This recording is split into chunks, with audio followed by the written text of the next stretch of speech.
Hola, cappuccino, cappuccinette, j'espère que vous allez bien.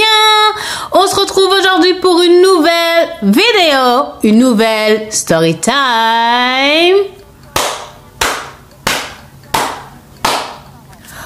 Horreur! Yeah! Cappuccino, cappuccinette, j'espère que vous allez bien. Zema, je vous fais une intro avec les lunettes. On est encore en vacances. Enfin, moi, dans ma tête, je suis encore en vacances alors que je suis bien au milieu de mon salon en France, MDR. Il fait froid. Macron, il a dit on n'allume pas le chauffage, donc on met des pulls. Donc, t'as compris. Toute bonne chose ont une fin. Quand même, je vais enlever les lunettes. Toutes bonnes choses ont une fin, mais le plus important, c'est que j'ai bien profité. J'étais en famille, c'est ça l'essentiel. Donc, c'était top, du top. Alhamdoulilah, comme on dit toujours, remercier Dieu pour ces moments privilégiés que on peut passer, voilà, quand on est auprès des siens. On a trop rigolé, on a fait plein de dingueries de malade mental, mais c'était... En tous les cas, moi, je vous ai pas oublié. Du tout. Et je suis tombée cappuccino, cappuccinette sur une story time horreur qui vraiment est une vraie et véritable leçon pour les quelques personnes, surtout concernant les parents, qui auraient tendance, malgré eux, en pensant que cela peut être des paroles en l'air, de dire une certaine phrase que je vais partager avec vous, Inch'Allah.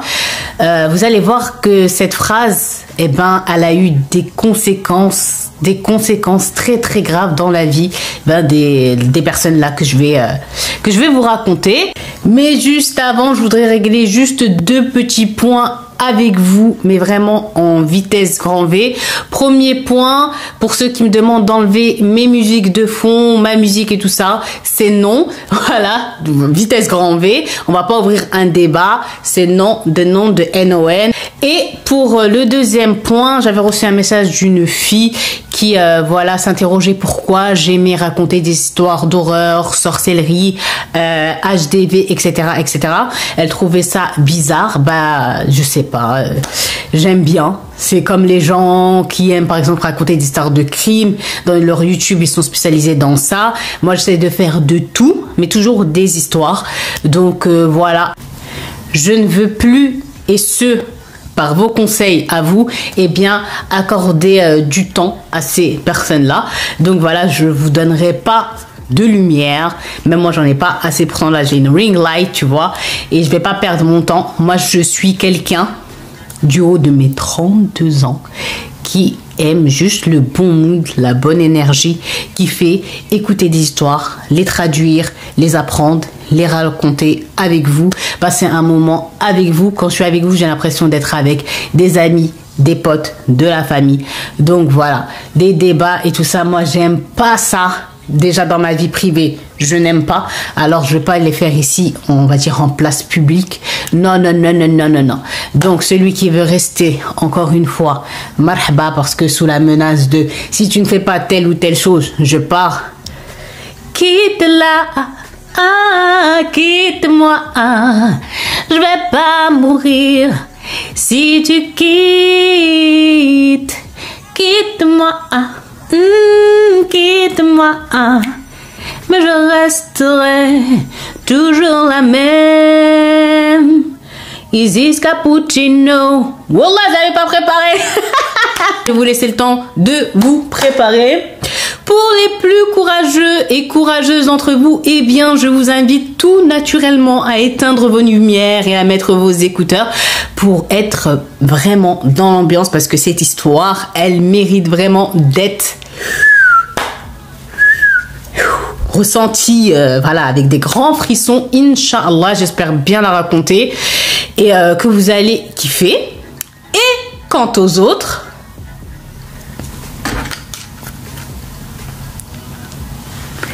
On se retrouve juste après.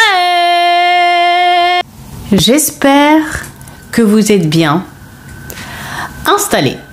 Donc, cappuccino, cappuccinette, pour cette nouvelle story time horreur, je vous emmène où? Eh bien, je vous emmène, Inch'Allah, avec moi au Yémen. Je vous emmène avec moi ce soir au Yémen, comme je vous l'ai dit, mais plus précisément, fi Muhafadat Reima. Je vais vous mettre des photos pour que vous voyez à peu près comment se situe Reima, comment est Reima. Donc Reima, comme vous le voyez sur ces photos, eh bien c'est une région montagneuse extrêmement belle. Vous voyez cette belle verdure, ce bel environnement. On a juste envie d'y aller, de respirer bon gros bol d'air frais. Mais je ne suis pas sûre qu'après l'histoire que je vais vous raconter, que vous ayez envie, eh bien, de vous y rendre. En tous les cas, c'est là-bas que nous, ce soir, on s'en va. Et j'ai vraiment hâte de vous raconter qu'est-ce qui s'est passé là-bas, fi Muhafadat Reima.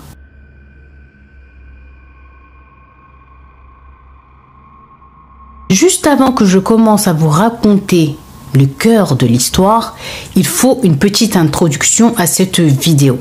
Comme je vous ai dit quand j'étais en train de vous faire l'introduction de la vidéo quand je suis folle, je vous ai dit que en fait cette histoire c'est à cause d'une phrase, et c'est à cause souvent d'une phrase que les parents utilisent. Et vraiment cette phrase, elle va détruire une famille qui était bien, qui était soudée. Mais vous allez voir la manière dont juste quelle main, un mot, une parole peut du jour au lendemain faire basculer toute une vie, toute une famille et les faire plonger dans un véritable et douloureux cauchemar. Donc cappuccino, cappuccinette, celui qui nous raconte cette histoire, eh bien c'est un jeune homme qui s'appelle Ibrahim. Ibrahim maintenant il est âgé d'une quarantaine d'années, mais lorsque cette histoire s'est passée, il était âgé seulement de 17 ans. Et Ibrahim, jusqu'à aujourd'hui, ce qui lui est arrivé à lui et à sa famille, à cause, comme je vous l'ai dit, d'une parole, le traumatise jusqu'à aujourd'hui. Donc Ibrahim, il nous explique en fait qu'il vivait fi Muhafadat Reima au Yémen, seulement avec sa mère, car son père était décédé, et il vivait dans la maison, et bien que son père avait hérité, paix à son âme, de son grand-père lui-même décédé, paix à son âme. Allah yarhamhum jami'an.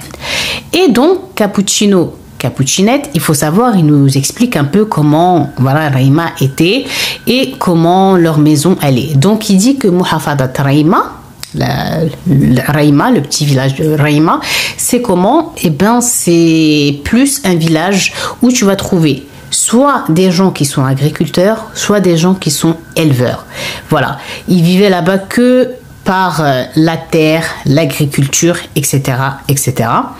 Il faut savoir, il dit que la maison, et souvent toutes les maisons qui sont voilà en campagne comme à Reima, il faut savoir que c'est des maisons qui sont pas mal grandes de l'intérieur, mais qui ont toutes la même spécificité, à savoir qu'ils ont toutes des petites fenêtres.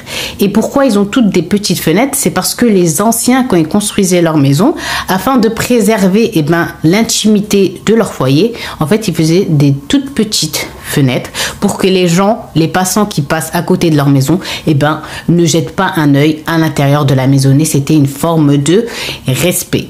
Et donc, il nous dit que la maison de son grand-père, la maison où ils vivent actuellement, avec sa mère, elle était composée comment? Elle était composée de l'ardi. L'ardi, c'est-à-dire le rez-de-chaussée. Qu'est-ce qu'il y a au rez-de-chaussée? Il y a les tables, là où ils ont quelques bêtes, ils ont des vaches ainsi que des moutons, et plus une pièce qui peut être considérée de nos jours comme un espèce de Kajibi. Ensuite, on a le premier étage. Comment il est composé le premier étage? Il est composé de 2 chambres, d'un petit salon, d'une petite cuisine et d'une petite salle de bain. La première chambre était celle de leur maman.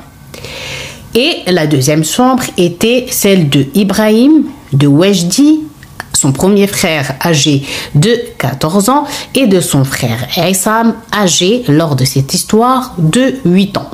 Ensuite, on arrive au deuxième étage et le deuxième étage, il y avait une grande chambre, un grand salon et une petite toilette. Et cet espace, il disait Ibrahim qu'il n'y allait jamais. Pourquoi? Parce que tout simplement, cet espace était réservé aux invités qui venaient les visiter. Et ensuite, il y a l'ostra, c'est-à-dire le toit de la maison, mais aussi il n'y allait jamais. Ensuite, ils ont la cour extérieure, devant, derrière, et voilà. Et pour trouver des voisins, il faut vraiment que tu marches un tout petit peu de temps, mais ils sont pas trop éloignés les uns des autres et ils se connaissent tous, bien évidemment. Donc Ibrahim, il nous dit que voilà, quand son père est mort, la seule responsable légale maintenant à eux, c'était leur maman. Et ils vivaient comment? Ils ne vivaient exclusivement que de l'agriculture et de l'élevage de leurs animaux, même s'ils n'en avaient pas beaucoup, ils arrivaient quand même, alhamdoulilah, grâce à Dieu, à joindre les deux bouts.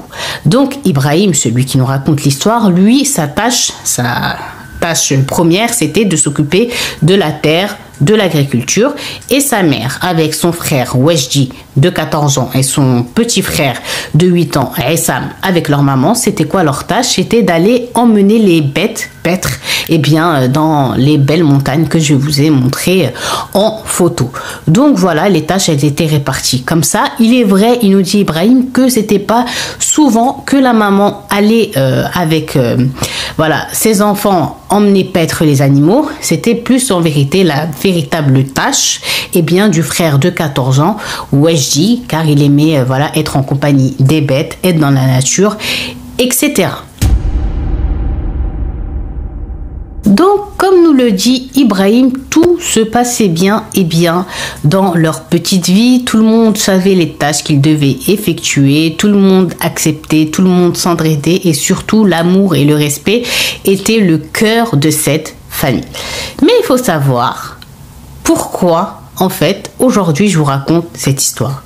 Ibrahim, il nous dit que sa mère, elle était gentille, elle était douce, elle était pieuse, mais elle avait malheureusement un défaut que certains parents peuvent avoir sans s'en rendre compte. À savoir, il nous dit que son frère, Wejdi, il était très gentil, très drôle, mais aussi il était très dur et très têtu. Et quand il avait une idée en tête, il devait la faire et il faisait énormément de bêtises malgré qu'il avait 14 ans. Tu vois, ça reste un enfant. Et il était un peu, on va dire, turbulent. Donc sa mère, à chaque fois, en fait, pour le réprimander, elle ne les frappait pas, mais elle disait une parole, il dit Ibrahim, qui était très grave. Malheureusement, ils vont apprendre que cette phrase, elle est très grave, que bien trop tard, vous allez le voir. C'était quoi la phrase que la mère de Ibrahim, Wejdi et Aissam disaient lorsqu'elle était en colère contre un de ses enfants et surtout contre Wejdi, car il était vraiment, comme je vous ai dit, un enfant plein de vie, turbulent et que la mère n'arrivait plus par moments à gérer. Elle lui disait simplement en gros, que le diable t'emporte, que le diable t'emporte, que le diable t'emporte, et c'était devenu une insulte vraiment habituelle dans la bouche de la mère. Et il nous dit Ibrahim que c'est une insulte qui est extrêmement répandue au Yémen et dans les pays à côté. C'est quelque chose, dès que l'enfant il fait quelque chose, la mère a dit genre que le diable t'emporte, etc. Donc voilà la fameuse phrase. Sauf que vous savez, les invocations, qu'elles soient bonnes ou mauvaises, le ciel il peut être ouvert à ce moment-là. Et vous allez voir que malheureusement, cette phrase, elle va prendre tout son sens et elle va dévaster cette famille du jour au lendemain.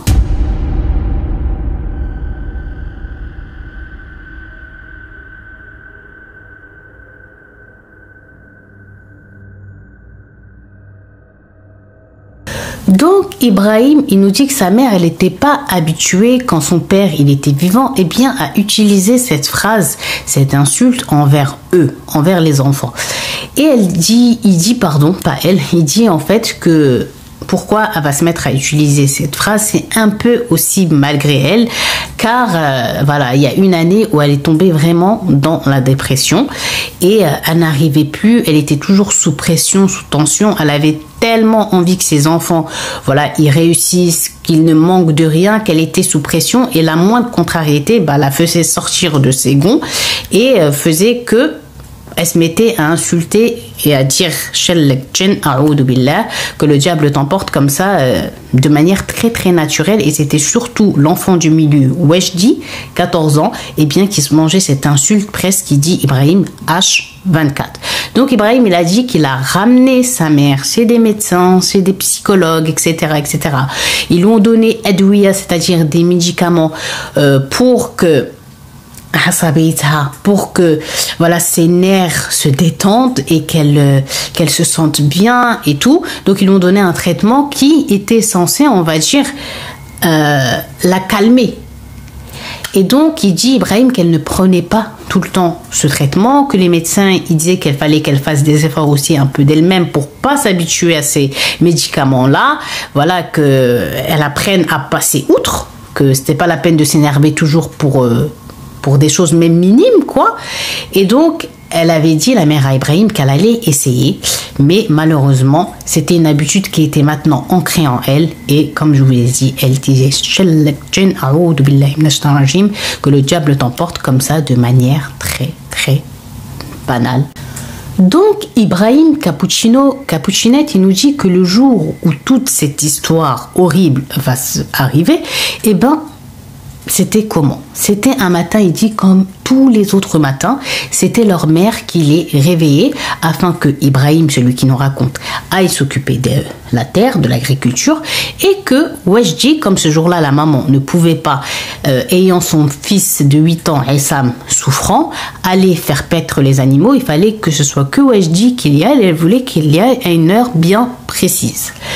Et donc, il dit Ibrahim, sa mère, elle est venue le réveiller normalement. Il partageait, je vous ai pas dit, la chambre avec Wajdi et Essam, mais ces temps-ci, Essam dormait avec sa maman, le petit de 8 ans, il dormait avec elle dans sa chambre. Ce qui fait qu'il était qu'avec son frère Wajdi, celui qui, pour la maman, est le fauteur de troubles. Donc, il dit Ibrahim, quand sa mère elle est venue le réveiller, automatiquement il s'est levé directement, il est parti vers sa toilette, il a pris son petit déjeuner et il est parti, il allait partir à son travail. Et il dit qu'il entendait sa mère qui faisait des allers-retours entre sa chambre et la cuisine, car elle réveillait depuis plusieurs fois le frère de 14 ans, Wajdi. Il adore dormir et il adore les grasses mat, et ce jour-là il voulait aller un peu plus tard faire paître les bêtes, quoi. Donc sa mère, à chaque fois elle venait lui disait Wajdi, lève-toi, tu vas être en retard. Donc Wajdi lui dit ouais, Inch'Allah, ok, je vais me lever, t'inquiète. Et en fait, au lieu de se lever, il se tournait sur son autre côté et il repartait dormir. Et donc sa mère, elle revient 5 minutes après. Ouais, je dis combien de fois je vais le dire. Donc elle rentre dans la chambre, elle ouvre le rideau. Allez, lève-toi, c'est bon, ça y est, lève-toi. Donc, ok maman, c'est bon, je vais me lever. Elle repart, la mère. Et la 3e fois qu'elle va revenir, elle le trouve encore endormi. Donc là, elle s'est énervée. Elle s'est avancée à côté du lit de Wajdi, et elle lui a enlevé la couverture et elle lui a dit Yallah goum shallek djinn a'oudou billahi minash rajim, genre 3 fois. Allez, lève-toi, que le diable t'emporte, que le diable t'emporte, que le diable t'emporte. Tu m'énerves. Ça fait je sais pas combien de fois que je viens te réveiller. Tes autres frères, quand je les réveille, ils se lèvent tout de suite, ils ne me font pas de la tachycardie, ils ne me fatiguent pas. Toi toujours tu me fatigues, toujours. C'est bon, maintenant tu te lèves, j'en ai marre. Sinon, elle lui rajoute une 4e, et elle quitte la chambre. Donc il dit, Ibrahim, pour lui, ok, il était habitué à ce que sa mère, elle s'énerve, mais pas de si bon matin. Donc il a dit qu'il monte, qu'il dit à son frère, vas-y, lève-toi là, c'est bon, t'as assez énervé maman. Et il dit, mais c'est bon, j'allais me lever, je voulais juste un peu. Et il lui dit, Ibrahim, c'est bon, va laver ton visage, ramène les animaux et arrête de te faire remarquer. Donc le petit Wajdi, il se lève, il va dans la salle de bain, il fait une petite toilette, il prend quelque chose à manger avec lui sur le chemin, il sort ses petits animaux et il commence à partir faire paître ses bêtes. Et Ibrahim, il est à côté de la maison en train de commencer à travailler la terre. Donc Ibrahim, il nous dit que la journée se passait normalement, qu'il n'y avait que lui qui rentrait à la maison comme la terre elle était à côté pour pouvoir manger, et Wajdi ramenait avec lui son pique-nique ou son repas plutôt avec lui, et ils avaient l'habitude de rentrer tous à la maison à l'heure de Maghreb, c'est-à-dire au coucher du soleil, ou soit un tout petit peu avant pour pouvoir aller faire leur douche et dîner en famille. C'était l'habitude de cette famille-là. Il dit donc Ibrahim, il est rentré normalement et tout ça. Et il voit un peu qalaq, c'est-à-dire que la mère, elle est un peu soucieuse sur son visage. Et surtout, elle est à la fenêtre et elle essaye de voir, Wajdi, s'il est sur le retour. Sauf qu'elle ne le voit pas et elle commence donc à être inquiète de ne pas voir son fils, surtout que c'était pas son habitude, parce que il aimait rentrer vite pour pouvoir faire sa douche et se poser avec sa famille et commencer à manger. Donc la mère, elle faisait des allers-retours à côté de la fenêtre, c'est-à-dire qu'elle regarde et elle fait genre en gros, mais pourquoi il est en retard? Mais pourquoi il est en retard? Et donc Ibrahim, il dit qu'il voit que sa mère, elle est inquiète. Lui aussi, quand même, un peu au fond de lui, il est inquiet. Donc, il ne sait pas quoi faire, mais le regard de sa mère, avec son regard, vont se croiser. Et la mère, elle va demander à Ibrahim, d'aller voir pourquoi, Wajdi n'était toujours pas revenu. Et donc Ibrahim, il va dire ok à sa mère, parce que Ibrahim, il connaissait très bien l'endroit que son frère kiffait. C'était toujours le même où il emmenait ses bêtes, donc il n'y avait pas de problème. Il a dit à sa mère, juste arrête d'être sous tension, calme-toi, assis-toi, je vais aller le chercher et t'inquiète pas, il n'y a pas de souci à avoir. Donc voilà Ibrahim qui sort de sa maison et qui commence à marcher en direction du lieu où son petit frère Wajdi avait l'habitude de ramener les petits animaux paître. Et donc il marche et enfin il arrive à l'endroit. Et de loin, de là où il est Ibrahim, il dit qu'il n'oubliera jamais l'image dans laquelle il a vu son petit frère. Son petit frère, il était dans quelle posture? Il était cappuccinette debout sur une falaise, les bras écartés, vraiment au bord, en train de regarder comme ça, vers le bas. Et il ne bougeait pas. Donc Ibrahim, il a dit, mais il est malade, pourquoi il fait ça? Surtout qu'en bas, c'est quand même quelques bons mètres, et que c'est se mettre en danger pour rien. S'il perdait sa stabilité, et qu'il se passe quelque chose, il peut tomber et en gros, il risque pas de survivre à cette chute, surtout qu'en bas, c'était un wadi, donc c'était une rivière qui passait. Donc, il est assez perturbé par comment il voit son petit frère.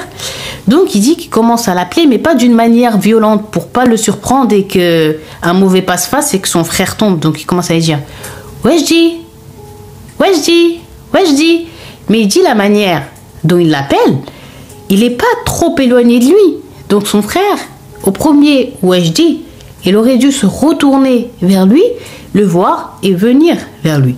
Sauf qu'il dit que plus ça allait, plus il l'appelait, plus il augmentait Ibrahim dans sa voix, la manière d'appeler son petit frère, Wajdi, Wajdi, Wajdi.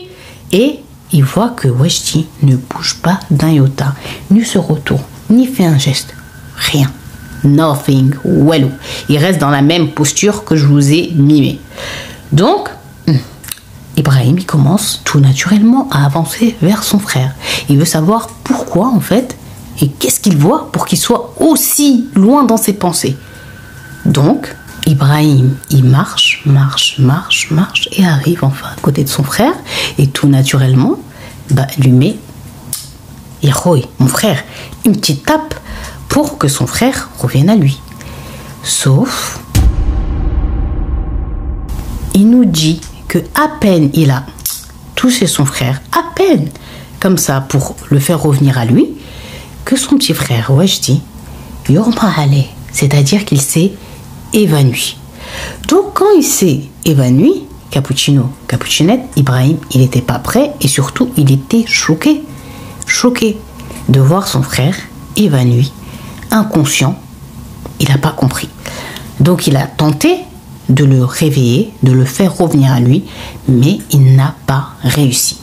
Donc Ibrahim, il nous dit, il faut savoir que son frère Wajdi, c'était pas quelqu'un, voilà, qui était fort, qui était musclé. Au contraire, il était plutôt mince, très mince et chétif.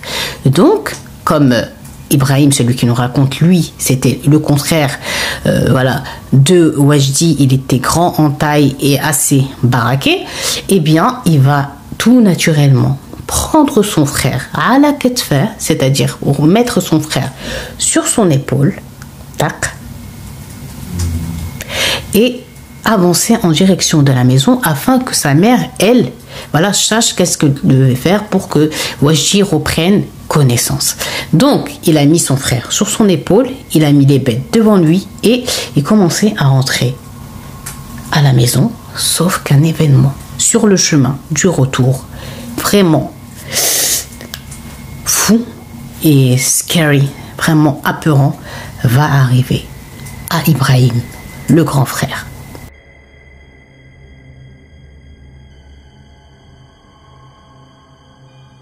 Donc Ibrahim, Cappuccino, Cappuccinette, pause, mettez tout de suite Cappuccino, Cappuccinette, s'il vous plaît, votre petit like et surtout votre abonnement pour ceux à qui cela n'est pas encore fait, mon petit like et mon abonnement.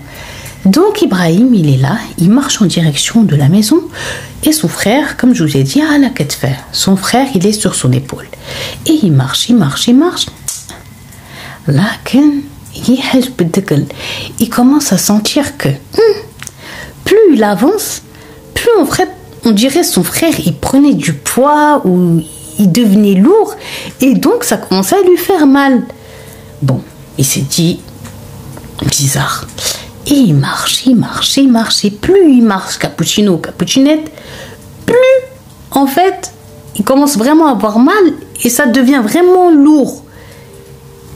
Mais sauf que Ibrahim, à part cette sensation de lourdeur de son frère, cette douleur, eh bien, il a comme un ressenti et il entend de ses propres oreilles, eh bien, que quelqu'un est en train de les suivre.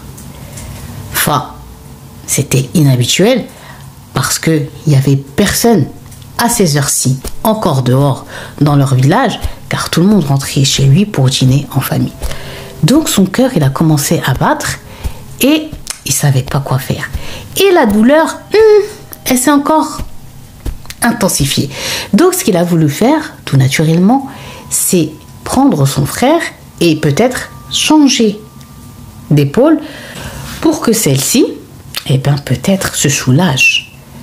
Sauf qu'en faisant ce geste-là, il y avait encore les pas qui étaient vraiment bien forts derrière lui. Donc, Ibrahim, il va décider de se retourner et de voir qui était en train de le suivre, vu que ces animaux, toutes ces petites bêtes étaient devant lui. Donc, il s'est retourné et là, ce fut pour Ibrahim et pour nous, quand vous allez en entendre, le choc. Pourquoi ? Parce que celui qui était en train de le suivre, Cappuccino, Cappuccinette, c'était Wajdi.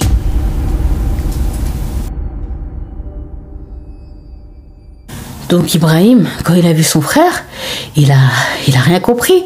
Et comme il n'avait pas encore changé d'épaule, il regarde comme ça.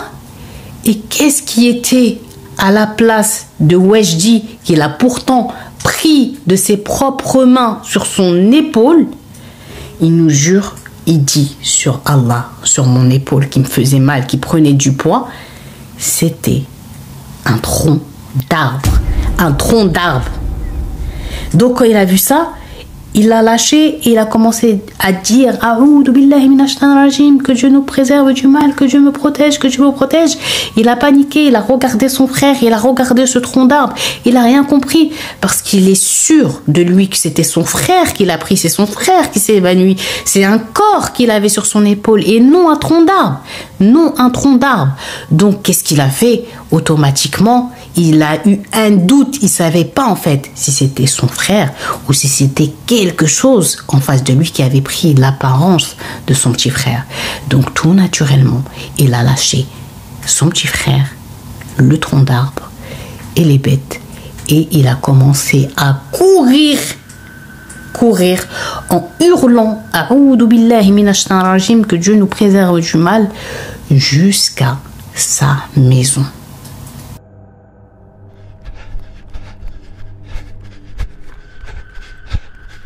Donc Ibrahim, il court, il arrive chez lui, il ouvre la porte, il monte à l'étage, sa mère, voilà, elle le voit, elle lui dit qu'est-ce qu'il y a, lui il est essoufflé.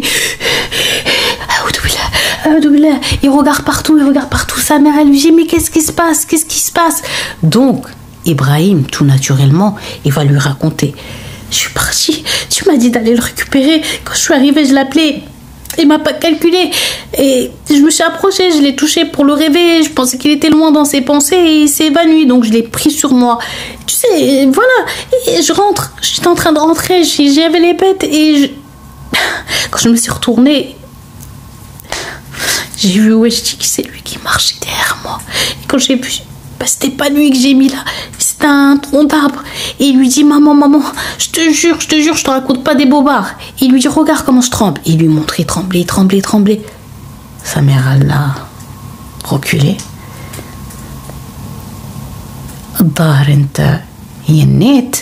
Elle lui a dit j'ai l'impression que t'es devenu fou, t'es dans la folie, mais ça va pas, mais c'est quoi cette histoire? Pourquoi t'inventes des choses comme ça? Et elle se met à rigoler, elle dit mais ça va pas.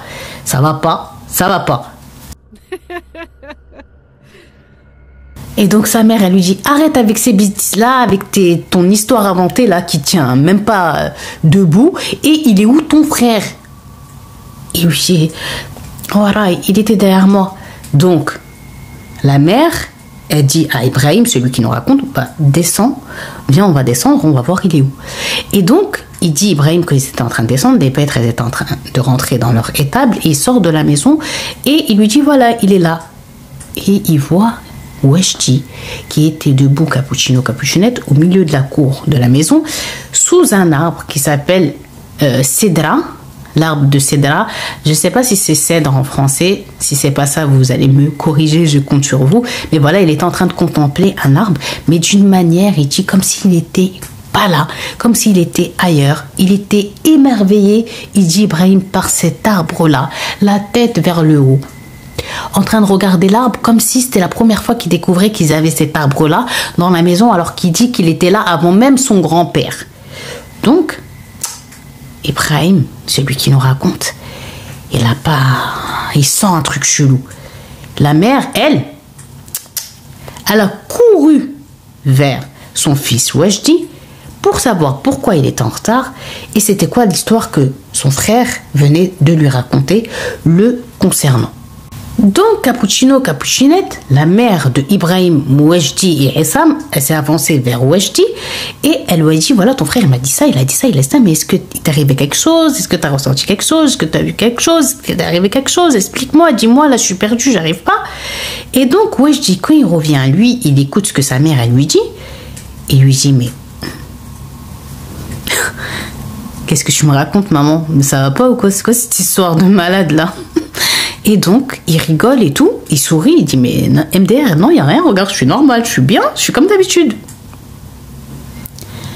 Ibrahim, Capucinette, il voit son frère. C'est vrai, il est comme d'habitude, il parle comme d'habitude, il rigole même, il se moque de lui, alors que lui, son cœur, il l'entend encore dans ses oreilles, et il sait très bien ce qu'il a vu, ce qu'il a vécu. Et là, il commence à douter. Donc la mère, elle s'approche vers lui, elle lui dit mais t'as pas honte à ton âge d'inventer des histoires comme ça, des histoires de n'importe quoi, tu cherches de l'attention, tu cherches quoi là? Parce que là, ton frère, il est là, devant nous. Et il est comme d'habitude, bien. Donc, j'ai mis ma main, il n'a pas de fièvre, il se sent pas souffrant, il a dit qu'il est complètement normal. Pourquoi en fait t'as inventé ça? Et Ibrahim était tellement choqué. Il comprenait tellement plus rien, en fait, qu'il n'a même pas eu une réponse à répondre à sa mère. Il a dit il n'arrivait plus à parler, il regardait que son frère en mode choqué, et son frère qui le regardait en mode ça va pas toi, et qui passe devant lui et qui rentre dans la maison normal. La mère qui suit son fils Wajdi aussi normal, et Ibrahim qui les regarde comme ça et qui se tourne vers l'entrée de la maison et qui se plonge loin et qui se dit mais attends, c'est quoi ce délire? Donc Ibrahim il dit non, ça va pas se passer comme ça, il veut me faire passer pour un mytho, et il rentre dans la maison et il dit à son frère arrête-toi, il lui dit écoute, t'étais debout sur la falaise, d'abord j'ai jamais compris pourquoi tu aimais que cet endroit, ensuite je t'ai appelé, pas une fois, pas deux fois, pas trois, tu m'as même pas calculé, tu n'as même pas fait l'effort de te retourner, donc plus je m'approchais de toi, plus je t'appelais, plus tu me calculais pas, donc je me suis approché de toi, je t'ai touché à peine, tu t'es évanoui. Quand tu t'es évanoui, eh bien, je t'ai porté et j'ai mis les bêtes devant moi, puisque maman, elle était inquiète, elle voulait que tu rentres à la maison. Sauf qu'à un moment donné, tu commences à être lourd, t'es tombé. En fait, voilà, je commençais aussi à entendre des pas. Quand je me suis retournée, j'ai vu que tu marchais et que c'était un tronc d'arbre et j'ai rien compris. Et il lui a dit, moi je dis, mais j'ai pas le temps, je vais aller faire ma douche. J'ai faim. Grandis. Et la mère qui rigole et qui lui dit mais vraiment Ibrahim, tu m'as jamais fait cette phase, c'est quoi, c'est un pari, c'est quoi? Arrête, oublions ça, alhamdoulilah, il est rentré maintenant, vous êtes là, vous êtes sous mes yeux, vous êtes protégés, donc voilà, allez vous laver, on va dîner et on va clôturer ce débat.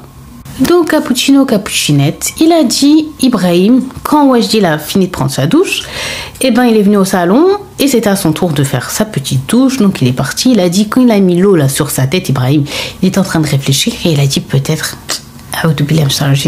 genre que peut-être, je me suis imaginé tout ça quoi, peut-être, je sais pas, j'arrive pas à comprendre, pourtant c'était bien réel, je sais pas, et il se posait des questions et tout ça, et puis à un moment donné il a dit allez vas-y. Mon frère, il est là, c'est le plus important. Il est normal, il est lui-même. Alhamdoulilah. C'est quelque chose d'incompréhensible que, voilà, peut-être je comprendrai jamais qui s'est passé. Et on oublie. Donc, il a fait sa douche, il est sorti, lui aussi, après, il a rejoint sa famille. La maman, elle a posé le dîner. Ils ont dîné et tout. Et ils partaient dormir tôt parce que vous savez, comme ils travaillent à l'agriculture et aux bêtes, c'est les heures de sommeil que tu peux gratter, c'est toujours bien pour ta santé. Donc il dit que dès qu'ils ont fini, il est parti dans sa chambre, il a ressenti, il dit tahab jiddan, genre une fatigue qu'il avait jamais ressentie auparavant. Il avait qu'une idée en tête, c'est de se mettre dans son lit et de s'endormir au plus vite. Donc il dit, c'est ce qu'il a fait, il s'est allongé dans son lit et il a mis ses deux mains comme ça et il était quand même en train de réfléchir à ce qu'il avait vécu cette soirée-là et qu'est-ce que cela pouvait être. Et donc il est comme ça dans son lit, il essaie de réfléchir et en même temps d'appeler à lui le sommeil quand son petit frère Wajdi rentre. Cette nuit-là encore, comme le petit Essam se sentait mal, eh bien il allait encore une fois dormir avec sa maman. Donc il dit que quand Wajdi est rentré dans la chambre, il avait un sourire en coin et un air narquois, genre en train de le narguer. Un regard comme ça. Il dit jamais son frère il l'a regardé comme ça ou il a eu un sourire comme ça. Et surtout, il dit, il clignait même pas des yeux. Il le regardait bien droit. Et il s'est assis au bord de son lit. Donc il dit Ibrahim, lui, son lit, il est là. Sa tête, elle est là. Et son frère, son lit, il est comme ça. Et sa tête, elle est par là. Et il dit, son frère, il s'est assis bien au bord de son lit et il le regarde et il lui dit Allah tfakkar waïd, genre en gros ne réfléchis pas trop. Donc il dit wesh, pourquoi il parle comme ça lui? Donc Ibrahim il a dit, il a ressenti quand même un frisson et il répond à son petit frère mais qui t'a dit que je suis en train de réfléchir? Je suis pas du tout en train de réfléchir. Et il lui dit encore لا تفكر وايد إلا ما تبغى يعني تضر نفسك. En gros, ne réfléchis pas trop. si tu ne veux pas t'attirer du mal. Donc il dit, wesh, il n'arrive quoi, il a craqué ou quoi? Il oublie que je suis son grand frère. Donc il lui dit, pourquoi tu parles comme ça? C'est quoi ce... Pourquoi tu veux me mettre un coup de pression ou quoi? Redescends, calme-toi. Et il dit, son frère faisait que de dire, si, t'es en train de réfléchir.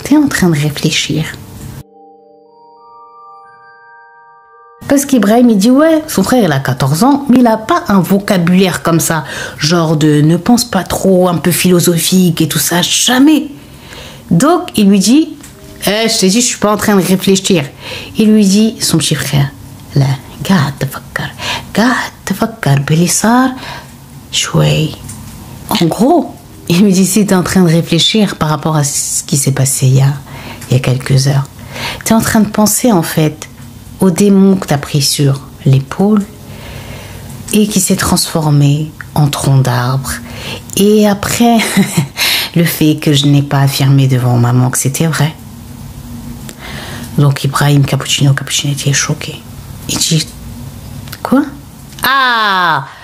Donc tu reconnais. Pourquoi t'as pas voulu reconnaître devant maman l'histoire que j'ai racontée? Pourquoi est-ce que tu m'as laissé devant maman paraître pour un fou? Et commence à dire, Ibrahim a crié à son petit frère. Ibrahim, il lui crie, ouais, tu voulais me faire passer pour un fou, donc tu sais ce qui s'est passé à c'est quoi? Vas-y, raconte. Et il a dit, son petit frère, il s'est mis à rigoler. Un rire de Steve Zaz, un rire, c'est-à-dire narquois. Il est en train de le narguer, mais il dit, c'est pas ça le pire. Il s'en fout qu'il est en train de le narguer. Il dit, c'est le rire. Le son du rire, il a dit, c'est pas le rire de mon frère. Il a dit, c'est un rire, comme s'il avait 60 ans, alors que son frère n'a que 14 ans. C'est un rire d'homme qui fait flipper, qui est sorti de lui. Donc il a dit, il n'arrivait plus à bouger. Il dit de là, son frère, il lui a fait un sourire. Et il lui a dit, rappelle-toi bien ce que je t'ai dit. N'essaye pas de savoir ou de comprendre si tu ne peux pas, toi aussi, avoir un problème ou surtout attirer du mal. Et il a dit après, son frère Weshdi, il s'est mis dans son lit et il s'est tourné et il voyait maintenant que son dos. Et il dit, Ibrahim, lui, il s'est relevé dans son lit, il a ramené les jambes à lui, et il était comme ça, en train de regarder, et il était en panique.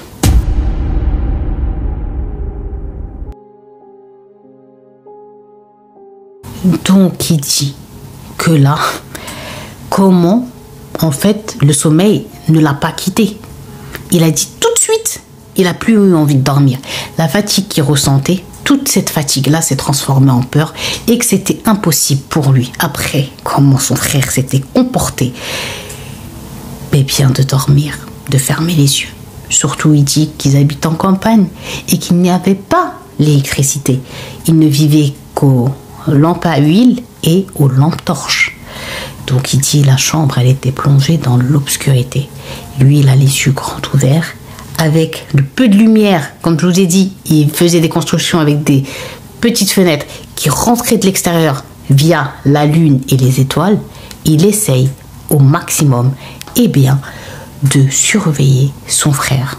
Et il dit son frère, il dormait comme à son habitude, mais pas tellement, puisque son frère, il a l'habitude de galab, genre, il bouge beaucoup, il bouge. Mais là, il était resté dans la même position. Et plus on va avancer dans l'histoire et dans la nuit, plus vous allez voir les événements ultra flippants qu'il va y avoir. Il nous dit Cappuccinette, qu'au bout de 3 heures, il commence à voir quoi? Ibrahim, il commence à voir la couverture de son frère qui se soulève et qui descend, qui se soulève et qui descend. Il dit quand il a vu ça, il est en panique. Son cœur, il commence à cogner. Il dit donc, il fait mine de dormir. Il fait comme ça, mais quand même, il laisse pour voir c'est quoi. Et il a dit qu'il commence à entendre comme si son frère il est en train de se lever de son lit, puisqu'ils ont des matelas à ressort. Donc il suffit que tu bouges ou que tu te lèves pour que la personne qui est avec toi dans la chambre, sache que tu es en train de te lever.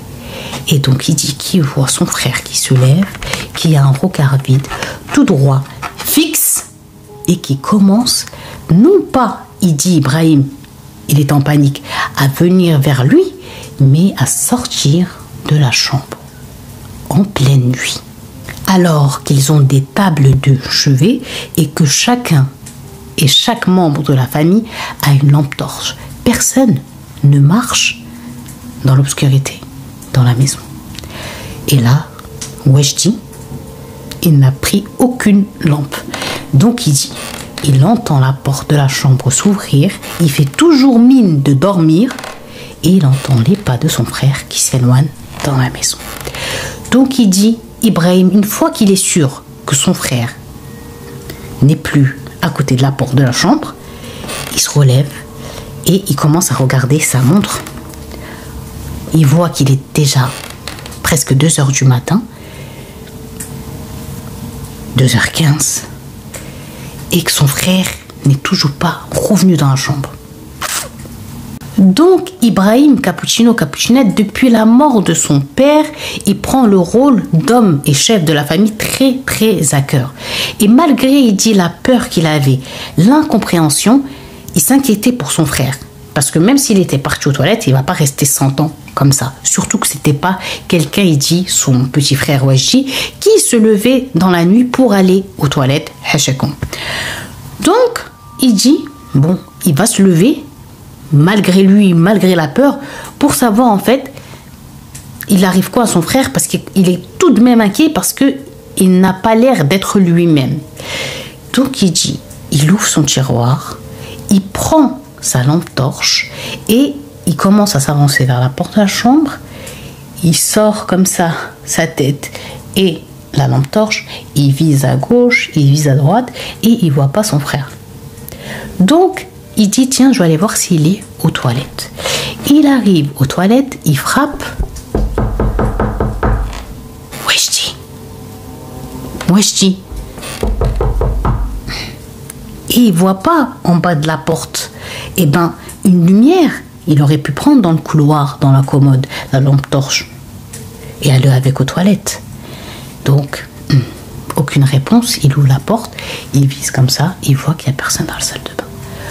Quand tout d'un coup, Cappuccino-Cappuccinette, il va commencer à entendre quoi, Ibrahim? Il va commencer à entendre les bruits des animaux, les vaches, les moutons, tous les animaux qu'ils avaient en train de hurler à la mort, à la mort, à la mort. Si bien que Ibrahim, il dit, il n'arrive plus à bouger. Il est en panique. Et qu'au même moment, il entend la porte de la chambre de sa mère s'ouvrir et sa mère qui vient et qui lui dit, Soussaïr, chouhad, lèche el ghanam keda. Genre, qu'est-ce qui arrive? Qu'est-ce qui se passe? C'est quoi? Pourquoi les animaux sont comme ça? Pourquoi ils sont en train de hurler comme ça? Et il dit, Ibrahim regarde sa mère et il n'a pas de réponse à lui donner. Et donc sa mère, elle lui dit,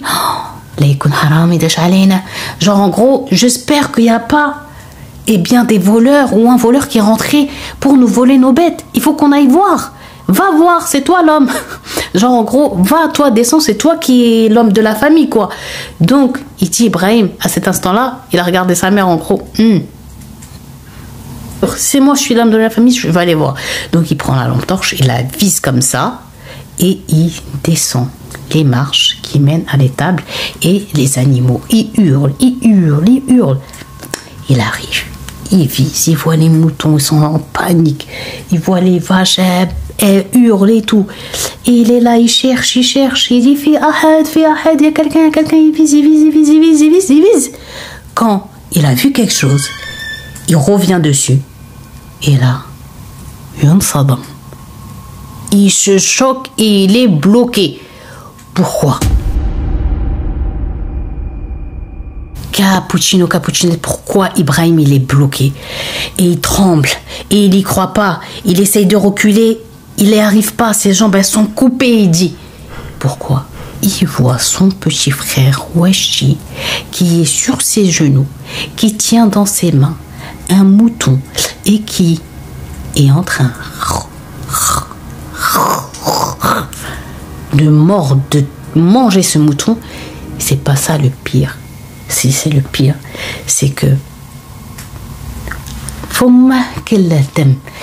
sa mâchoire, sa bouche tout entière, elle est en sang. Son pyjama, il est en sang. Il a des yeux, il dit rouge, rouge. Il fait flipper. Il fait un son. Il a un son dans sa voix, Cappuccino, Cappuccinette, qui n'est pas humain, tout simplement. Et il a, comme je dis, a vu la lumière.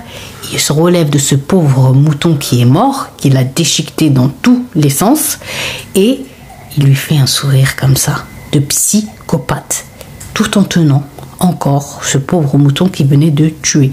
Donc il dit, Ibrahim, quand il a vu ça, il a compris pourquoi les animaux ils étaient en panique.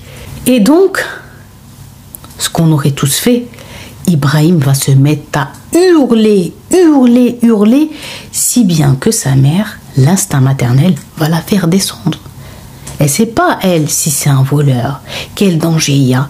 Et elle est à milieu de s'imaginer ce qu'il attend, ce qu'elle va voir. Quand elle arrive auprès d'Ibrahim et qu'elle veut savoir pourquoi il hurle comme ça, Ibrahim, sa mère, elle est tournée vers lui, il va lui faire « Regarde là-bas ». Et quand elle va voir Cappuccino, Cappuccinette, son fils Wajdi, avec ce sang, avec ses yeux rouges, avec ce bruit, avec ces choses et ce mouton qui était le pauvre mort, elle va hurler ou yurma alayha et elle va s'évanouir. Donc là, Ibrahim, il est en panique pour sa mère. Il court vers elle. Yemma, yemma, yemma, yemma. Genre, maman, maman, maman, maman. Il est en panique. Et il entend Wajdi qui rigole, mais surtout Wajdi qui se lève et qui part direction de la porte qui mène à leur maison, qui l'ouvre et qui entend son petit frère qui est parti au loin car il s'était mis à courir. Et donc Ibrahim, il se lève. Il ne sait pas s'il doit le suivre, le rattraper, ou s'il doit rester auprès de sa mère pour la réveiller. Et le choix, il va être vite fait. Il va réveiller sa mère. Le petit Essam de 8 ans qui dormait auprès de sa mère, tout ce bruit, tout ce tumulte, car les animaux continuaient d'hurler, et le cri de sa mère, ça l'a réveillé. Donc, Ibrahim, il entend les petits pieds de son frère qui arrivent en direction de l'étable, et qui dit, il y a quoi, il se passe quoi? Et Ibrahim qui va lui hurler, ramène un verre d'eau, maman s'est évanouie, ramène un verre d'eau. Donc de là, Cappuccino, Cappuccinette, le petit, il remonte. Il ouvre le robinet, il prend un verre, il remplit et il descend. Et il donne à son frère. Son frère, il essaye tant bien que mal de faire revenir sa mère à elle-même, la pauvre. Donc il essaye de lui donner un peu à boire. Elle boit un peu avec peine. Il prend ses petites mains, le petit frère de 8 ans, il les trempe et bim, il rush, il asperge sa mère de cette eau.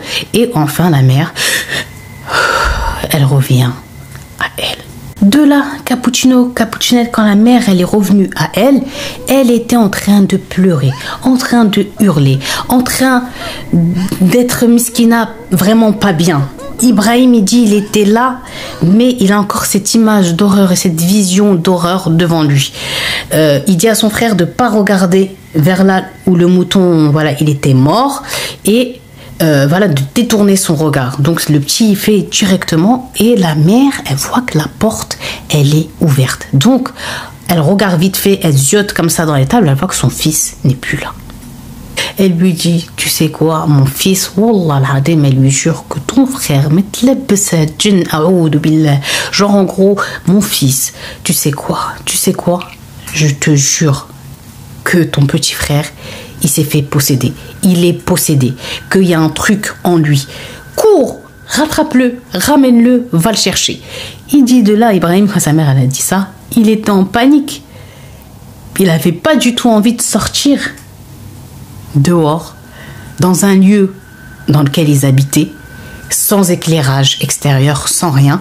Il était en panique. Et il dit, comme sa mère, elle insistait, malgré, il dit pourquoi il voulait pas. Il voulait pas parce que il avait peur, il se rappelait les paroles que son frère lui a dit avant de se coucher. Là, il avait la vision de son frère avec le sang, le son, la panique. Mais il dit, pour essayer de rassurer sa mère, il avait une petite idée en tête, Ibrahim, parce qu'il a dit, c'est hors de question. Il était genre qui sort hors de la maison. Donc il dit, vas-y.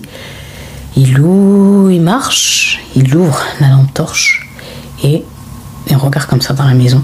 Il s'approche au maximum du portail, il regarde partout, il ziote, il voit qu'il n'y a pas son frère. Donc il revient à la maison en vitesse grand V. Donc Cappuccinette, quand il revient, sa mère, elle est en train de l'attendre. Elle lui dit, alors, t'as trouvé ton frère, t'as vu ton frère?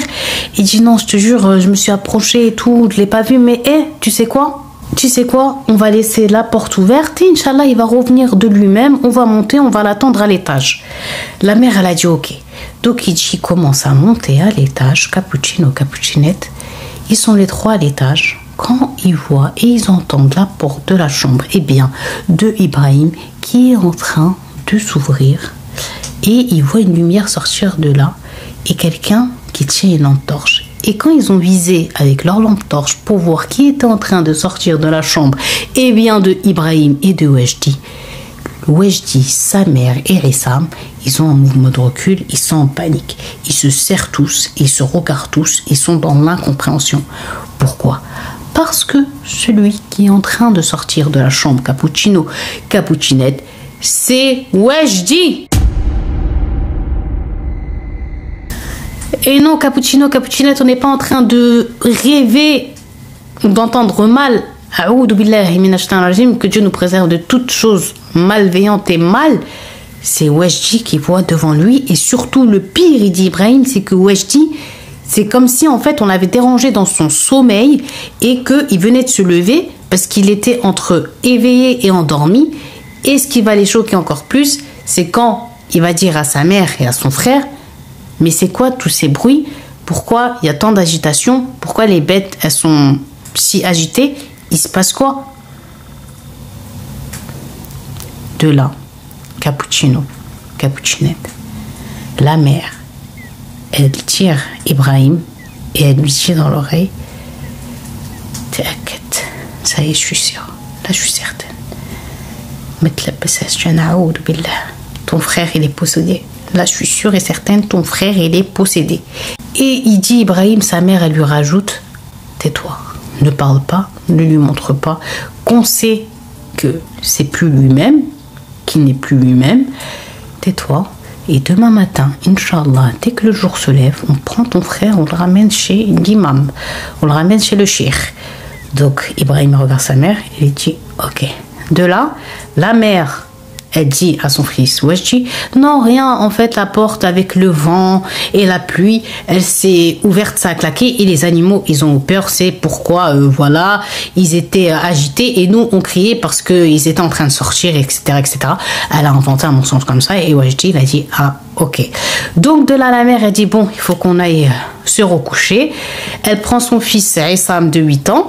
Elle se dirige vers sa chambre et elle dit à Ibrahim, tu es sur la responsabilité de ton petit frère Wejdi, vous rentrez dans vos chambres et vous dormez. Donc il dit Ibrahim, il regarde sa mère en mode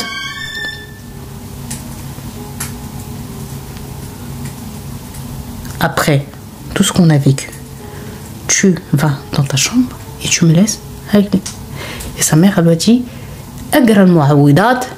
tu lis du Coran, Inch'Allah, il n'y aura rien. Et là, il ne reste plus grand-chose avant que le jour, alhamdoulilah, se lève. Donc, tu es un homme.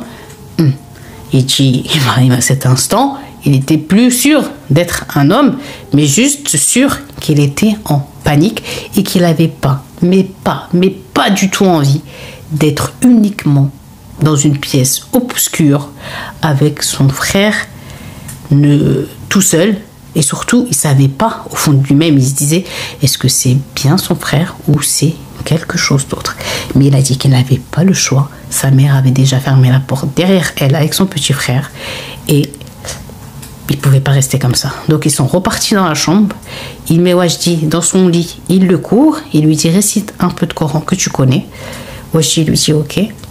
Et il repart dans son lit, lui, Ibrahim, et il se met à réciter les quelques sourates qu'il connaissait, mais il dit que c'était impossible de fermer l'œil.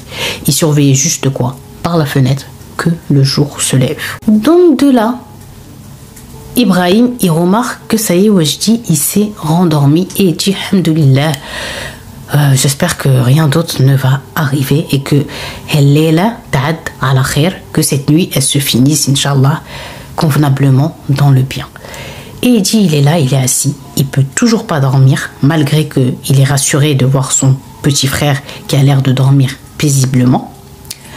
Quand il dit, au bout d'une demi-heure ou un tout petit peu plus, il commence à voir, ça veut dire zawiya, c'est-à-dire le coin, tofa c'est mur, dans le coin du mur, une fumée qui est en train d'en sortir. Il y a de la fumée là, qui est en train de sortir du mur. Et cette fumée, plus elle sort, plus elle est grise, ou tarja aswad, elle devient grise, elle devient noire, elle s'épaissit et elle sort, elle sort, elle sort. Et il fait genre mine de dormir et il essaie de comprendre c'est quoi cette fumée. Surtout que la fumée, Ibrahim, il voit que quoi? Il voit qu'elle est en train de se diriger vers le lit de son petit frère Wajdi. Cette fumée, elle est montée au-dessus de Wajdi qui est là endormi. Et il dit, elle est élevée comme ça. Et plus ça va, et dit Ibrahim, plus c'est en train de se former Jassam. C'est en train de faire une forme corporelle humaine d'un homme. Et il dit, ça s'est transformé devant lui. Et il le jure en homme qui avait l'air d'être dkhm, c'est-à-dire vraiment énorme, et qui faisait flipper. Donc, il dit, il a essayé de toutes ses forces, Ibrahim, de prendre sur lui pour dire Wajdi, et que Wajdi se réveille et se sauve. Mais il a dit, c'était comme cadenassé, sa langue, elle était comme cadenassée, elle était bloquée. De là, Capucinette, il dit le seul réflexe quand il a vu ça qu'il a eu, c'est de prendre la lampe torche et de viser pour effrayer, il dit, cette chose qui était au-dessus du corps de son frère.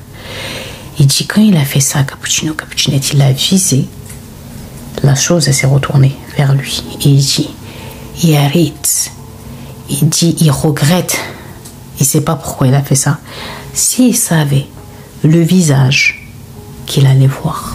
Donc Capucinette, qu'est-ce qui traumatise encore jusqu'à aujourd'hui à part toute cette histoire? Eh bien, Ibrahim, c'est cette chose qu'il a vue. Il nous l'a décrit.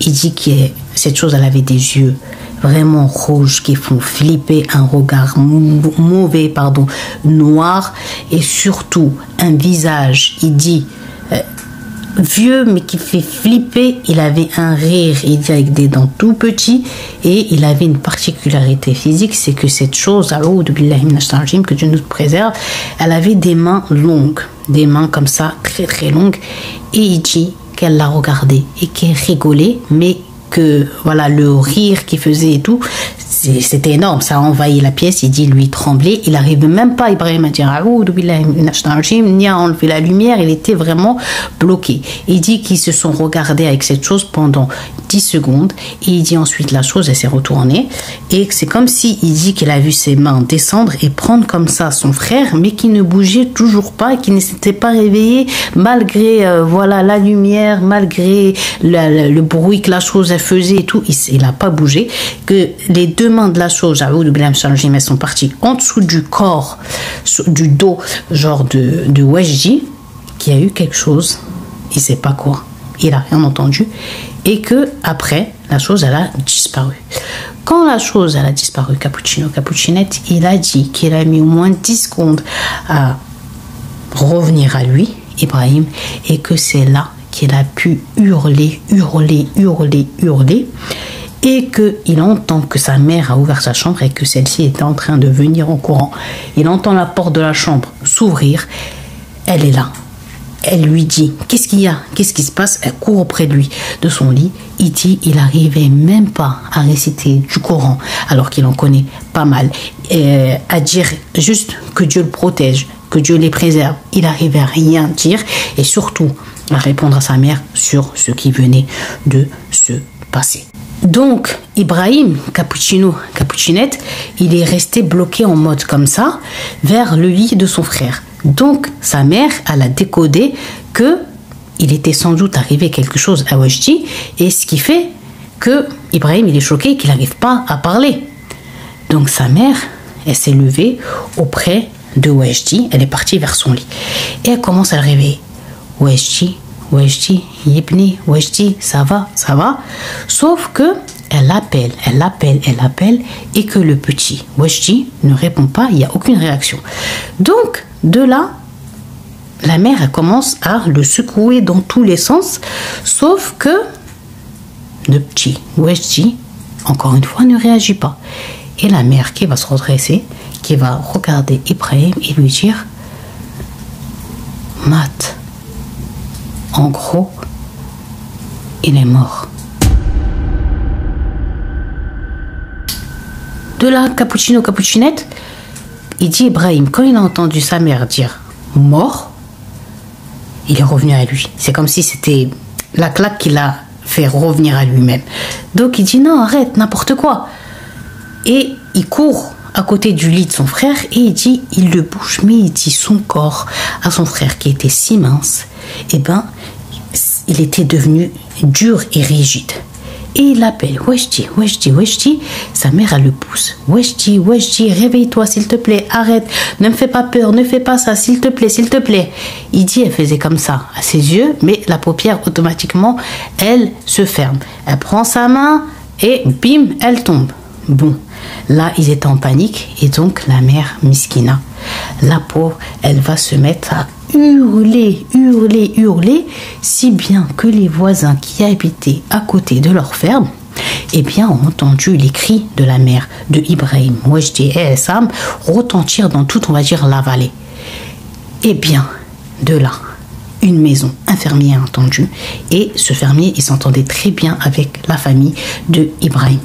Donc de là, ce fermier, automatiquement, et comme c'était quelque chose qui était vraiment inhabituel, voilà, d'entendre des cris comme ça, et il reconnaît que c'est les cris de la mère de Ibrahim et Wajdi, il va automatiquement se lever, prendre une lampe à huile et courir en direction de la maison de Wajdi et Ibrahim. De là, la mère de Ibrahim, elle va demander à Ibrahim de courir et d'aller chercher de l'aide. De là, il dit Ibrahim, il était perdu.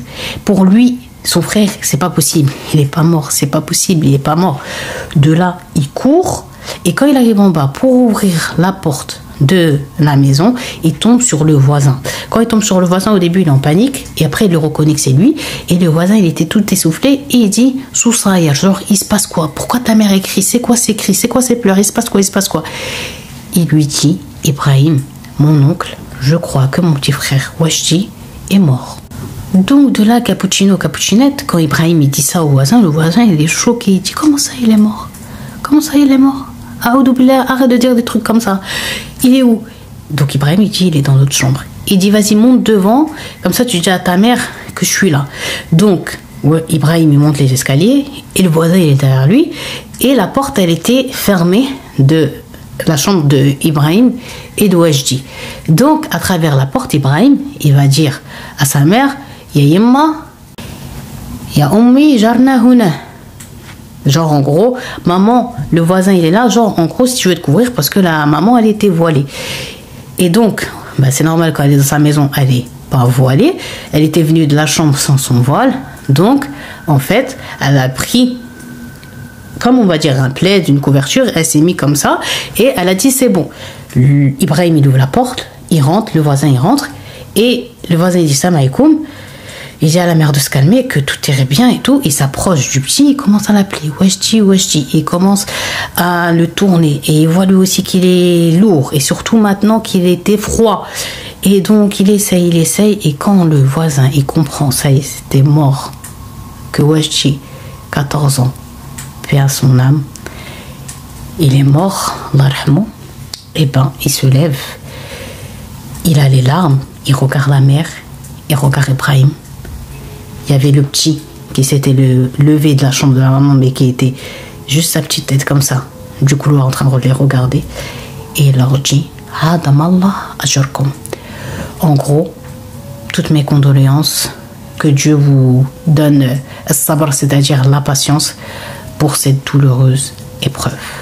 Donc de là, il dit, quand genre ça a été confirmé par le voisin que le petit Wajdi, Allah yarhamou, il est mort, la mère elle a hurlé, et là les gens qui étaient vraiment aux alentours, ils ont commencé à entendre, donc les gens ils commençaient à venir et la nouvelle a commencé à se répandre que le petit Wajdi il est mort, et jusqu'à que ça arrivé la nouvelle à la maison des oncles, un des frères de la maman qui est venu et qui s'était choqué. De là, il restait peu de temps avant la prière de l'aube, Salat al-Fajr. Donc les hommes, voilà, ils ont dit aux femmes du village de soutenir la maman parce qu'ils allaient sortir le corps du petit Wajdi, la dépouille, et aller pour, c'est trop dur, la laver afin de faire la prière mortuaire et de l'enterrer après la prière d'Al-Fajr, après la prière de l'aube.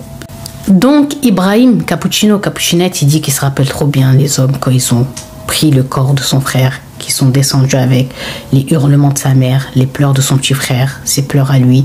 Lui, il est parti avec eux. Le petit frère est resté avec la maman et les femmes qui essayaient tant bien que mal de réconforter cette mère. Les gens, ils n'étaient pas encore au courant de la soirée terrible et horrible qui venait de vivre dans cette maison. Donc de là, ils ont lavé le corps du défunt Wajdi, paix à son âme, Allah yarhamou. Quand ils ont fini de le laver, de lui mettre miskin, son linceul et tout, quand ils sont partis à la mosquée, ils ont fait la prière. Ensuite, ils ont fait la prière mortuaire de là-bas. Il dit, Ibrahim, ils sont sortis direction le cimetière. Ils ont enterré son petit frère. Ça, il a dit, c'est ça le choc, c'est que tout s'est fait champagne, c'est-à-dire tout s'est fait dans une vitesse, une rapidité, il dit, sidérante. Et il dit, de là, quand l'imam et tout, ils ont tout fini les rites, que ça y est, son petit frère, il était enterré, et ben, de là, ils sont repartis chacun, les hommes, chez eux, et lui, il était avec son oncle. Donc, de là, son oncle, il était extrêmement choqué, Capucinette, puisque tous les jours, il voyait son petit-neveu Wajdi en pleine forme, partir et revenir normalement. Et donc, il cherche à savoir, il cherche à comprendre, et il va faire parler Ibrahim et lui dire, mais il s'est passé quoi? Raconte-moi, dis-moi, raconte. Donc, de là, Capucinette Ibrahim, il nous dit qu'il a tout raconté dans les moindres détails. Du moment où il a trouvé son frère bizarre, debout, à la falaise, à la fumée qui est sortie de la chambre, et cet homme qui était, cette chose, au-dessus de son frère, à la mort. Tout raconté, tout ce que je vous ai raconté, il a tout raconté. L'oncle, il était extrêmement choqué et extrêmement dans une douleur innommable. Et donc de là, Capucinette, il arrive là-bas, il prend sa petite sœur, la maman c'était la petite sœur de l'oncle, dans ses bras, et il lui dit, tu sais quoi, vous ne pouvez pas rester une minute de plus dans cette maison parce que je suis sûre que ça y est, c'est mort. Que cette maison ne vous appartient plus, mais c'est bon qu'elle a été possédée par le mal, par les démons et tout, et il faut partir au plus loin de celle-ci, sinon elle va vous prendre les uns derrière les autres. Donc de là, il dit Ibrahim, il a rassemblé ses affaires, les affaires de sa mère, parce qu'elle n'était pas en état psychologique et physique de le faire, du petit frère. Il a gardé quelques souvenirs de son petit frère Wajdi, et ils sont partis, ils ont laissé la maison comme ça. De là, ils se sont installés donc chez l'oncle, chez le grand frère de la maman. Et il dit là, c'était grave dur pour la mère. Elle pleurait. Et elle disait à tous les gens qui venaient lui présenter des condoléances, qui venaient la voir, qui venaient pour lui remonter le moral, lui donner de la force, lui dire d'accepter l'épreuve et tout. Elle leur disait à tous, c'est à cause de moi que mon fils est mort. Pourquoi elle disait c'est à cause de moi que mon fils est mort? Il dit Ibrahim, c'est parce qu'elle l'a attrapé un jour dans un coin et lui dit comment ça se fait que ton frère il est mort, quand je suis rentrée dans la chambre tu étais bloqué, qu'est-ce que t'as vu? Il dit lui il voulait pas lui dire parce que son oncle il lui avait dit genre ne dis pas parce qu'elle va se sentir coupable, mais il dit il lui mettait tellement la pression, elle voulait tellement savoir qu'il avait fini par craquer et par lui dire non, lui, Ibrahim, mais l'oncle, et Ibrahim, il a confirmé. Et ce qui fait que la mère a dit ok, c'est moi, j'ai tué mon fils, c'est moi, j'ai tué mon fils. C'est à cause de la phrase seul le djinn, que le diable t'emporte, qu'ils sont venus le prendre. C'est comme si je leur avais offert sur un plateau la vie de mon fils, que je leur avais offert mon fils, et ils l'ont pris, ils l'ont tué. Donc quand elle a su cette révélation, Cappuccinette, la maman, elle s'en est voulu à mort. Et il dit qu'elle est comme avant, elle était déjà dans une dépression, déprimée avec un lourd traitement, et ben là ils lui ont plus rajouté dans les doses, plus voilà, intensifié pour qu'elle puisse avoir quelques heures de sommeil et tout ça. Et il dit Cappuccinette, que de là, c'était plus du tout la même après la mort de son fils, parce que déjà elle se sentait coupable, elle ne voulait plus rigoler, elle ne voulait plus parler, elle ne voulait plus manger, elle ne voulait plus que être que toute seule dans une pièce noire à pleurer matin, midi et soir. Elle partait tout le temps sur la tombe de son fils. Il dit Ibrahim a demandé pardon, elle restait des heures, des fois même il l'a retrouvée endormie à côté de la tombe de son fils, si bien il dit qu'elle va rester genre dans cette situation-là, la maman, durant 4 mois. Durant 4 mois, c'était plus du tout la mère qu'ils avaient eue. Et il dit qu'un matin, il est parti la réveiller pour qu'elle vienne prendre le petit déjeuner, puisque après, elle devait se rendre à l'hôpital pour qu'elle puisse faire des examens et voir comment il pouvait l'aider au mieux à reprendre, voilà, goût à la vie, ne serait-ce qu'un peu. Et quand il l'appelle maman, maman, maman plusieurs fois, elle ne réagit pas. Et quand il s'approche d'elle et il commence à la toucher, il met sa main comme ça et il voit qu'il n'y a plus de pouls et que la mère était morte. Donc de là, c'était encore un choc. Il dit 4 mois pile après la mort de son petit frère Wajdi, sa mère venait à son tour de rendre l'âme, après à son âme. Voilà, donc il dit ils étaient grave choqués, tout le monde était choqué, la vallée entière, elle était vraiment dans le questionnement, mais tout le monde savait qu'en vérité, la maman, la pauvre, elle s'était laissée mourir tellement qu'elle se sentait coupable, elle avait plus goût à la vie. Donc il dit Ibrahim, c'est comme si elle s'est punie et elle a laissé la mort venir l'emporter. Elle voulait, comme il dit, lui rejoindre son petit frère.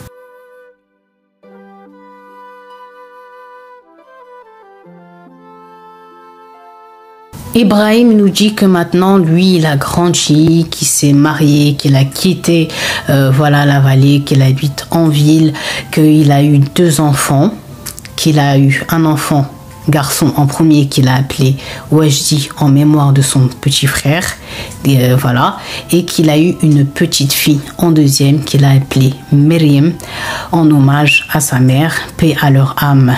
Voilà.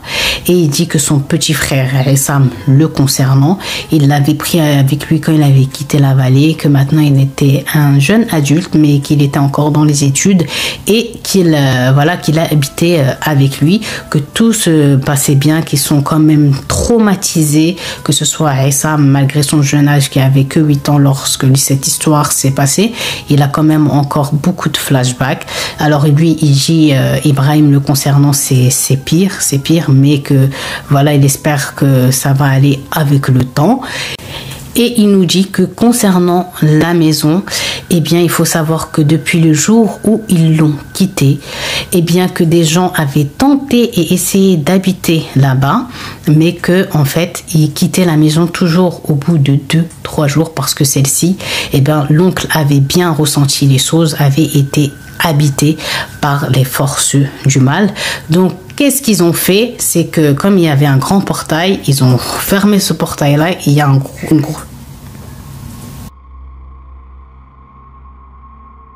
une grosse chaîne avec un gros big cadenas, et que voilà, la maison, plus personne n'y allait, qu'il y avait des gens qui avaient essayé de ramener avant, de prendre la décision, de abandonner carrément la maison, des imams, des raqis pour essayer que ces choses-là partent, mais ça n'a jamais fonctionné. Donc il dit que la maison, elle est comme ça, habitée. et que tout le monde est au courant de l'histoire, mais que c'est pas ça le plus apeurant et encore le plus flippant. Le plus flippant, c'est que les gens qui habitent aux alentours de cette maison, parfois et plusieurs fois d'ailleurs, entendent des rires sortir de celle-ci, entendent des bruits de matbar, c'est-à-dire des bruits de cuisine, des bruits d'ustensiles de cuisine durant la nuit, qu'ils ont l'impression de voir de la lumière aussi qui se dégage de la maison, qu'ils entendent des bruits de bêtes alors qu'il n'y a plus aucun animal qui est dans la maison. Aussi, tous les enfants du village, les parents prennent bien garde de leur dire de ne pas jouer avec ça, de ne pas y aller, de ne pas tenter, etc., etc. Qu'il y a beaucoup de ballons de foot qui passent de la maison, mais que les enfants, même si c'est leur seul ballon, ils savent très bien qu'ils ne vont pas y aller et ils s'éloignent en hurlant, ils sont en panique. Il dit aussi, le truc le plus choquant, c'est qu'il a une amie à lui, qui est toujours dans ce village-là, qui lui a juré qu'un jour, il a entendu la voix de sa mère dire Wajdi et Wajdi dire maman, maman, maman, alors que ils étaient morts et cela depuis plusieurs temps. Et il dit aussi, Ibrahim, pour dernière information, que si vous regardez trop avec insistance en direction de la maison, que vous pourrez peut-être voir la chose qui était venue prendre la vie de son petit frère, parce que plusieurs personnes ont décrit et il dit que c'est ce qu'il a vu. Donc voilà concernant la maison. Et aussi nous sommes arrivés, Cappuccino, Cappuccinette, à la fin de cette triste histoire, de cette histoire bien flippante au dénouement vraiment triste, mais qui nous aura encore appris une leçon, à savoir de ne pas dire ces choses-là, ces mauvaises invocations, ces mauvaises insultes, parce que regardez où cela a mené cette pauvre famille du jour au lendemain. J'ai fini cette vidéo et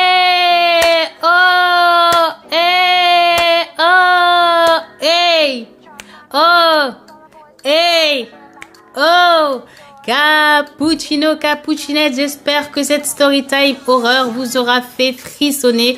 Mais avant tout cela, avant de vous faire frissonner, j'espère que cela aura donné une espèce de leçon et surtout de réveil pour les personnes qui drient. Comment dire en français, qui invoque, qui en insultant comme ça, en disant que le diable t'emporte, etc., etc. J'espère que vous allez désormais, en ayant écouté cette histoire, arrêter, parce que Ibrahim, vous avez vu ce qu'il nous dit, que sa mère, tellement qu'elle s'est sentie coupable, parce qu'elle savait que cette phrase était l'élément déclencheur de la fin tragique de son fils Wajdi.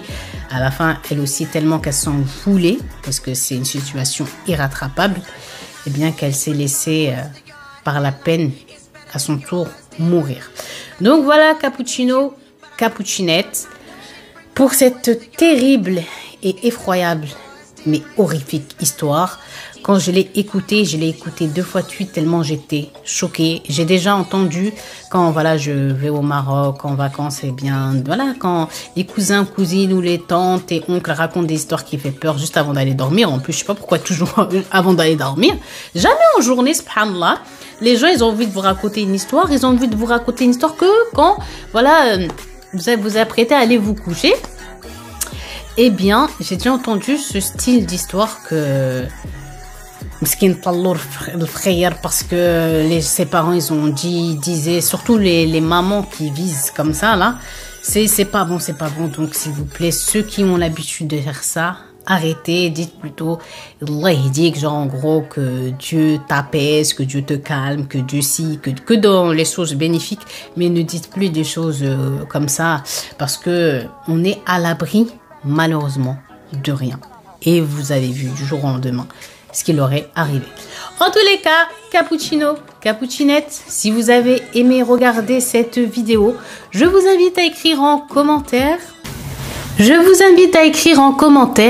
Tout simplement, avec quelle vidéo, m'avez-vous découvert, m'avez-vous connu, et ce qui vous a donné envie, de vous abonner. Voilà. Et à très vite pour une nouvelle histoire. Je ne sais pas encore quel thème sera. On procédera à un vote si vous voulez. En tous les cas, Encore une fois, thank you. Je vous aime d'amour. Dieu, il m'en est témoin que je vous aime vraiment beaucoup. Et surtout, merci. Ciao!